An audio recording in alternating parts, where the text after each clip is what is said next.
Interessante essa passagem. Não sei se vocês, como educadores, como formadores, quando escutam algo do tipo, aqui começa dizendo, ele subiu ao monte e chamou os que ele quis.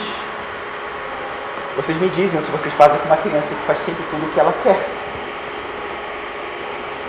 Para alguém que de repente tem o ouvido mais sensível, puxa, ele quis, e porque ele quis, eles foram.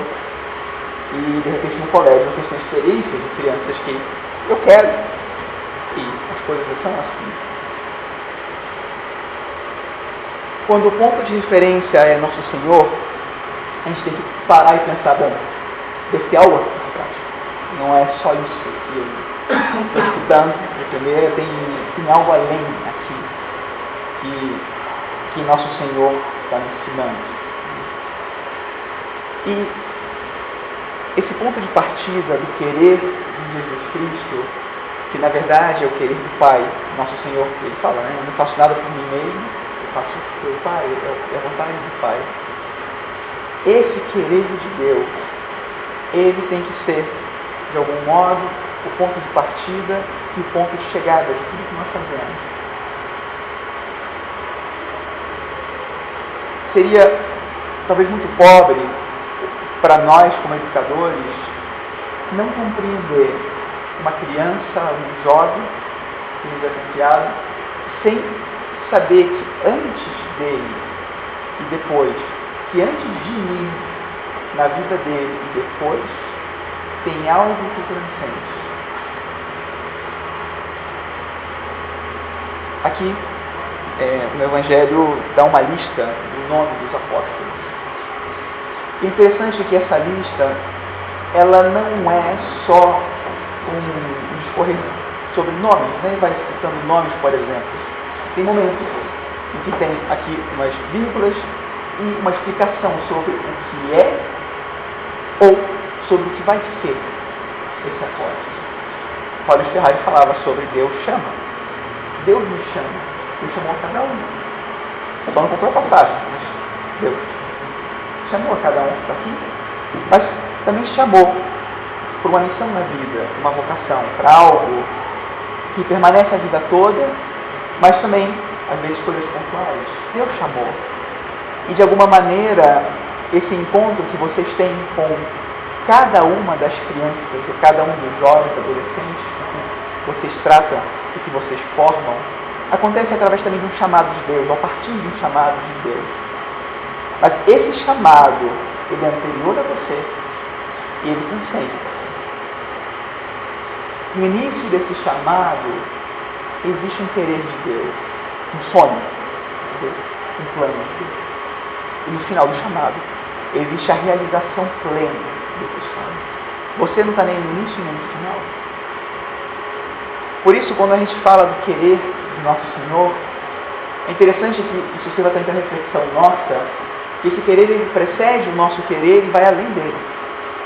Porque também como educador, eu poderia cair no erro de querer, de sonhar algo para essa criança que está na minha frente, que não é o querer de Deus. Por exemplo, eu vim aqui para aprender princípios ou para aprender a aplicação de princípios, aprender uma metodologia de trabalho, e eu corro o risco de absolutizar isso e querer que essa criança ela seja aquilo que eu quero segundo o que eu conheço.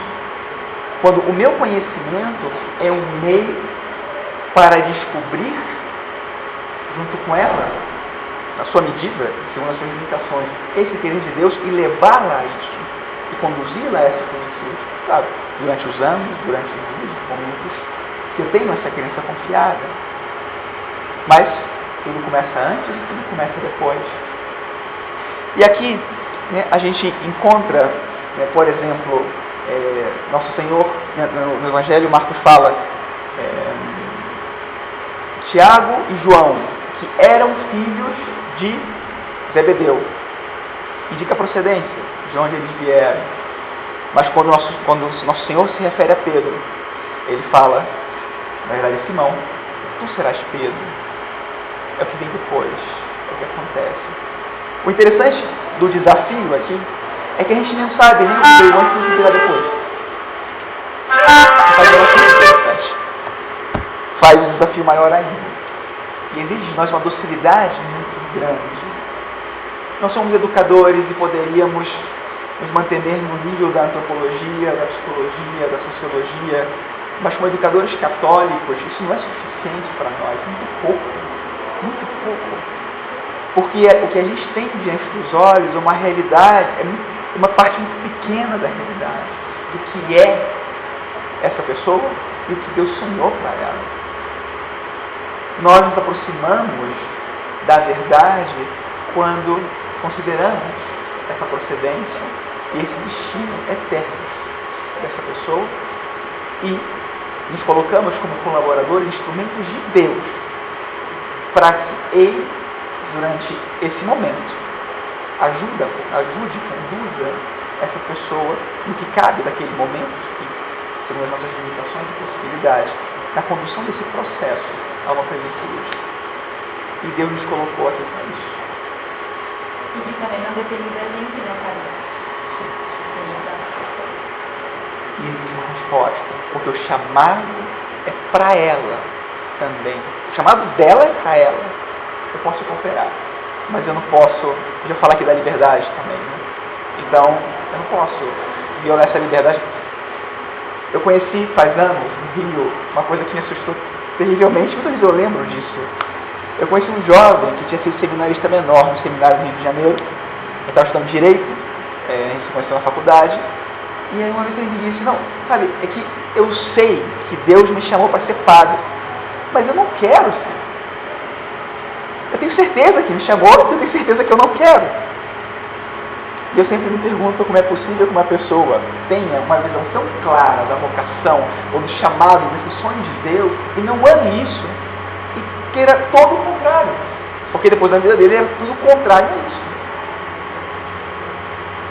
A gente muitas vezes, ou na maioria das vezes, vai trazer as pessoas que não conhecem esse plano.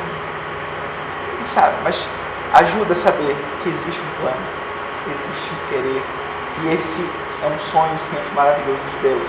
E a gente tem que guiar essa pessoa a isso. Sem que nós sejamos algo no lugar delas, sem que nós violemos a liberdade delas, sendo apoio, instrumento, às vezes filho, às vezes terno, muitas vezes alegre, muitas vezes mãe, pai, amigo, mas conduzindo essa pessoa, mas com consciência da transcendência que tem esse papel nosso, nesse contexto, nesse ambiente, nesse momento. É claro que eu estou falando aqui no contexto do colégio, mas aplique isso para a vida. Toda a vida, todas as pessoas, de repente, do lado de quem vocês sentam no avião, no ônibus, essas pessoas, todas têm um plano e para todos os seus instrumentos. E sempre são bons instrumentos. Bom, essa é a introdução.